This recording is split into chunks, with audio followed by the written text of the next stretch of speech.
Hi friends, ఈరోజు మనం చేసుకోబోయేది శామదుంపల పులుసు.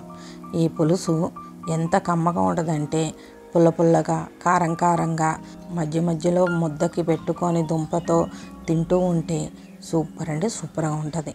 అంత సూపర్ అయిన పులుసుని మనము ట్రై చేద్దామా? పదండి, ఎలా చేసుకోవాలో చూద్దాం. ముందుగా శామదుంపల్ని ఒక క్లాత్లో కానీ ఏదైనా మందపాటి టవల్లో కానీ తీసుకొని అలా చూపిస్తున్న విధంగా అలా చేస్తే మీకు పొట్టు తొందరగా ఊడొస్తుంది. ఒకవేళ ఏదన్నా 1-2 రాలేదనుకోండి, పీలర్తో పీల్ చేయండి. మొత్తం అలా అయిపోయిన తర్వాత ఎక్కడన్నా కొద్దిగా మిగిలితే చాకుతో క్లీన్ చేసేయండి. ఈ దుంపల్ని కొంతమంది ఉడకపెడతారు. ఉడకపెడితే ఏమవుతుందంటే జిగురుగా ఉండి మనకి పొట్టు రాదు. ఇంకోటి పులుసులో ఉడికితేనే దాని టేస్ట్ ఆ దుంపకు పట్టిద్ది అన్నమాట. అలాగే మొత్తం క్లీన్ చేసుకొని చక్కగా ఒక చామదుంపని 4 ముక్కలుగా లేదా చిన్న చిన్న ముక్కలుగా చేసుకొని పక్కన పెట్టుకోండి. తాలింపు తయారు చేసుకోవటానికి గిన్నె పెట్టుకొని ఒక గరిటె నూనె పోసి పచ్చెనపప్పు, మినపప్పు, ఆవాలు, జీలకర్ర అన్నీ వేగిన తర్వాత ఒక పెద్ద సైజు 4 ఉల్లిపాయలు సన్నగా తరిగి వేసుకోండి. అలాగే 4 పచ్చిమిర్చి, కొద్దిగా ఫ్రెష్ కరివేపాకు కూడా వేసి వేగనివ్వండి.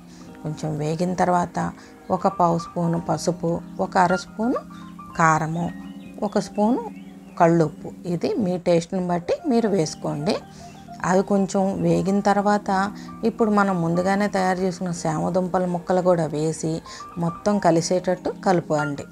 ఆ నూనె ఉప్పు కారం పట్టేటట్టు అది కొంచెం వేగటానికి 2 నిమిషాలు మూత పెట్టండి. తర్వాత ఒక 1/2 గ్లాసు నీళ్లు పోసుకోండి. అలాగే ఒక చిన్న నిమ్మకాయ అంత చింతపండుని నానబెట్టండి. పులుసు ఒక 10 నిమిషాల కల్లా ఉడికిపోయిద్ది.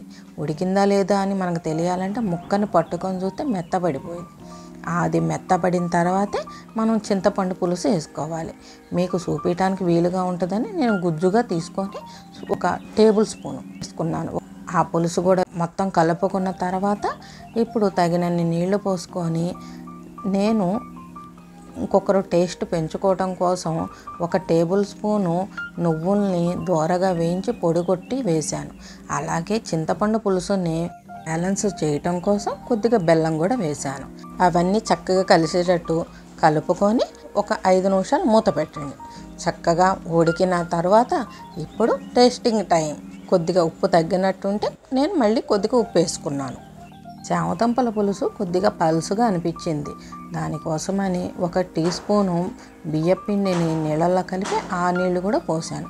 ఇంకొక నిమిషం ఉడకనిస్తే అది చిక్కబడుతుంది. చూశారు కదా, మన చిక్కగా ఉన్న చామదుంపల పులుసు కారం కారంగా, పుల్ల పుల్లగా వేడి అన్నంలో వేసుకొని తింటే సూపర్ అంటే సూపర్గా ఉంటుంది. నేను చెప్పిన విధంగా మీరు కూడా తయారు చేసుకొని మీకు ఎలా వచ్చిందో నాకు కామెంట్ చేయండి.